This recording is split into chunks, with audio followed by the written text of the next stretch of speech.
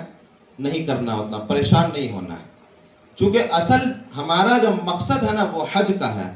ہم اپنے آپ کو صحت مند رکھیں, ٹائٹ رکھیں کہ پہلے حج ہم ادا کر لیں, حج کے بعد ہمارے پاس بہت ٹائم رہتا ہے, پھر ہم عمرہ ادا کرتے رہیں گے. بہت سے لوگ شروع میں ہی عمرہ کر کے تھک جاتے ہیں. اب حج کے ایام میں ان سے حج میں بہت پریشانی ہونے لگتی ہے, بہت دقتوں کا سامنا کرنا پڑتا ہے. آپ گئے 1 2 3 عمرہ کر لیے, بس اس کے بعد آپ کو آرام کرنا ہے, نماز پڑھنا ہے اور تلاوت کرتے رہیے, ذکر و اذکار کرتے رہیے, جتنا ہو سکتا ہے اتنا کیجیے. اس کے بعد اب جب ایام حج میں آپ آئیں گے, 8ویں ذی الحجہ 9ویں ذی الحجہ کو, 8ویں ذی الحجہ کو بھی کیا ہوتا ہے کہ معلم آپ کے پاس آئیں گے. ایک اور خاص چیز کا وہاں خیال رکھنا ہے کہ آپ کو یہاں سے آئی ڈی جو ملے گا, اس آئی ڈی کو آپ کو ہر وقت ساتھ میں رکھنا ہے. آئی ڈی ملے گا, ہاتھ میں پہننے کے لیے ایک کڑا ملتا ہے, یہ پہلے نہیں ملتا تھا, اب ملنے لگا ہے. اس کو بھی ہر وقت آپ کو ساتھ میں رکھنا ہے جب تک کہ مکہ میں آپ کو نسک کارڈ نہ مل جائے. وہاں بھی ایک آئی ڈی آپ کو ملے گا اتنا بڑا, جس میں آپ کی فوٹو لگی ہوگی, آپ کا نام وغیرہ ہر چیز پورا ڈیٹیل عربی میں ہوگا. وہ کارڈ جب تک نہیں ملتا ہے تب تک آپ کو یہاں کا آئی ڈی کارڈ ہی رکھنا ہے ہر جگہ, چاہے آپ حرم میں جائیں یا بازار کچھ لینے کے لیے جائیں. اب آپ کو بتا دوں کہ لے کر جانا ہمیں کیا کیا ہے. بہت سے لوگ بہت ساری چیز, کپڑے وغیرہ فضول لے کے چلے جاتے ہیں. فضول کا وہاں پہ ہے, دوائی میڈیسین جو آپ کی ضرورت کی ہے وہ آپ رکھ لیں, ورنہ وہاں ڈاکٹر بھی انڈیا کے وہاں موجود ہوتے ہیں. آپ کے بہار کے, یو پی کے, دلی کے, ہر جگہ کے ڈاکٹر ہوتے ہیں, اور یہاں انڈیا کی دوائی بھی وہاں موجود ہوتی ہے. آپ کو ہر ایک جگہ پر تھوڑے تھوڑے فاصلے پر کلینک بنا رہتا ہے, برانچ بنا رہتا ہے, وہاں پہ آپ کو ہر ایک چیز اویلیبل رہے گا, موجود ہے. وہاں آپ جا کر کے ان سے مل کر کے آپ لے سکتے ہیں. اور پچھلے سال تو یہ ہوا تھا کہ گرمی بہت سخت گرمی تھی, تو گورنمنٹ کا یہ رول آ گیا تھا, قانون, کہ بھائی حج والے جتنے بھی حاجی لوگ ہیں وہ دن میں ہوٹل سے باہر نہ نکلیں. اور اس نیم کو جب ان کا حکم آ گیا تو ماننا آپ کے اوپر ضروری ہے, نہیں تو پولیس والے آپ کو اٹھا کر کے لے جائیں گے. اور ہوا ہے ایسا. ہم لوگ سمجھیے بدقسمتی رہی ہے جو بھی, کہ ہم لوگ طائف کی بھی زیارت نہیں کر سکے, بدر کی بھی زیارت نہیں کر سکے, چونکہ 52, 53, 54 ڈگری گرمی کی وجہ سے موتیں بہت زیادہ ہو رہی تھی. اسی وجہ سے وہاں کے گورنمنٹ نے یہ کہہ دیا کہ بھائی کوئی باہر نہ نکلے. اب آپ کو اگر ایسا ہو تو رات میں عمرہ کیجئے، کوئی دقت نہیں، باہر آپ کو گھومنے نہیں جانا. ابھی پچھلے سال ایسا ہوا کہ 3 ساتھی منع کرنے پہ گورنمنٹ کا آدیش آ گیا، اس کے باوجود بھی جو ہے کہ وہ اپنا منمانی، وہ سمجھے انڈیا ہے، منمانی بغیر مانے ہوئے چلے گئے وہاں طائف گھومنے کے لیے. پولیس والوں نے وہاں پکڑ لیا. اب پولیس والے پکڑے تو ان کو قید کر دیے، چونکہ آپ نے وہاں کے جو حکم ہے اس کو آپ خلاف ورزی نہیں کر سکتے ہیں. آپ قید کر دیے تو ان کا حج ختم، حج کے بعد ان کو چھوڑا گیا. تو ایسا نہیں کرنا ہے، جو وہاں ہمیں حکم ملے اس کو ہمیں ماننا ہے، اسی حساب سے ہم کو کام کرنا ہے. اب آئیے 8ویں ذی الحجہ 9ویں ذی الحجہ، لوگ بہت پریشان ہو جاتے ہیں کہ حج بہت بھاری ہے. واقعی میں حج ہے بھاری، حج نام ہی ہے کہ مخصوص ایام میں مخصوص عبادتوں کا نام حج ہے. اب جب ہم اپنے ہوٹل سے نکلیں گے تو اس میں بھی لوگ دھکا مکی بہت زیادہ ہو جاتا ہے، ہم جلدی پہنچ جائے ورنہ چھوٹ جائے. کسی کو چھوڑ کر معلم نہیں جائے گا، وہ ایک ایک بندے کو آ کر روم میں تلاشی لے کر کے وہ جائے گا، اس کی ذمہ داری ہے، وہ آپ کو لے کر جائے گا. اب جب آپ وہاں سے مینا کے لیے نکلیں گے، یا 8 کو آپ کو شام میں لے جائے، صبح میں لے جائے، جس وقت لے جائے میدان مینا کے لیے، تو آپ اپنے ساتھ زیادہ، بہت سے لوگ دیکھتے ہیں بیگ ہے، 2 بیگ، اوڑھنا بچھونا سب رکھ لیتے ہیں. کوئی ضرورت نہیں ہے اس کو رکھنے کی، آپ کے لیے وہاں انتظام رہتا ہے. بس ساتھ میں آپ احرام باندھ لیں گے، ایک جازم رکھ لیں یا ایک چٹائی رکھ لیں. چٹائی بھی نہ رکھیں، جازم رکھ لیں تو کافی ہے. وہ کھانے پینے کا کچھ سوکھا تھوڑا سا رکھ لیں، کھانا پینا ہی ملتا ہے لیکن سوکھی کچھ کھجور رکھ لیں یا نمکین وغیرہ کچھ رکھ لیں تھوڑا سا مختصر میں. آپ وہاں جائیں گے مینا میں آپ کا قیام. مینا میں کبھی کبھی ہوتا ہے کہ خیمہ چھوٹا پڑ جاتا ہے. گزشتہ سال اب ہم لوگ 10 آدمی ایسے تھے جس کو مینا میں جگہ نہیں ملی، مینا میں خیمہ چھوٹا پڑ گیا، اب ہم لوگ کو جگہ نہیں ملی، ہم لوگ روڈ پہ بیٹھ کر کے گزارا کیے. اب مینا میں اب دیکھیے کیا ہے، ہم نے قرآن کریم کی آیت پڑھی تھی فلا رفث ولا فسوق، کہ اللہ کے نبی نے فرمایا کہ جو حج کر کے آئے اور اس میں گناہ نہ کرے، فحش گوئی نہ کرے، کسی کو شکوہ گلا نہ کرے. میں میدان مینا کی بات بتا رہا ہوں، اللہ شاہد ہے، میں قسم کھا کے کہہ سکتا ہوں، میں نے وہاں پہ دیکھا لوگوں کو، عمر دراز لوگوں کو، کہ خیمے کے اندر جا کر کے لڑائی جھگڑا گالی گلوچ کرتے ہوئے میں اپنے آنکھوں سے دیکھا، اپنے کانوں سے سنا. ماسٹر حلیم صاحب ابھی نہیں آئے ہیں، وہ بھی دیکھے، ہمارے ساتھ میں تھے، کہ جگہ کے لیے ہوتا ہے وہاں جگہ، چونکہ میدان مینا میں جگہ کم ہے، اتنا چوڑا آپ کو بیڈ ملے گا، وہ گدا، اسی پہ آپ کو آرام کرنا ہے بس. اب اس کے لیے جو ہے کہ لوگ وہاں پہ گالی گلوچ تک، احرام پہنے ہوئے ہیں، آپ احرام کی چادر لپیٹے ہوئے ہیں، نیت کیے ہوئے ہیں، اور آپ گالی بک رہے ہیں، دوسرے سے لڑ رہے ہیں. کیا فائدہ ہے؟ کیا فائدہ ہے؟ فحش گوئی آپ کر ہی رہے ہیں، آپ بد نظری کر ہی رہے ہیں. تو اس کا خاص خیال رکھنا ہے کہ دوسرے کو ہم تکلیف نہ پہنچائیں، ہم مشقت جھیل لیں. حج نام ہے مشقت کا ہی، محنت کا ہی، اسی لیے تو کہا گیا کہ حج جوانی کی عبادت ہے، جوانی میں کرنا بہتر و اولی ہے. اب وہاں جب مینا ہم پہنچیں گے نا تو وہاں پہ دیکھیں اگر جگہ ہے تو ٹھیک ہے. اچھا، ان 3 دنوں میں ہم تو رب کی عبادت کریں گے ہی، لیکن اپنے ذات سے بھی جتنا ہو سکے ہم دوسروں کی مدد کریں، دوسروں کو ہم ہیلپ کریں، تو اس میں بھی اللہ بہت خوش ہوتا ہے. ہو سکتا ہے کہ ہماری بخشش کا ذریعہ یہی بن جائے، ہمارا حج کی قبولیت کا ذریعہ یہی بن جائے. اب کوئی بندہ پیاسا ہے، پانی میرے پاس ہے، ہم اس کو بڑھا دیے. میرے پاس دوائیں ہیں، کسی کی طبیعت خراب ہو رہی ہے، ہم اس کو دے دیے. یہ چھوٹی چھوٹی نیکی اس میں کرنی ہے.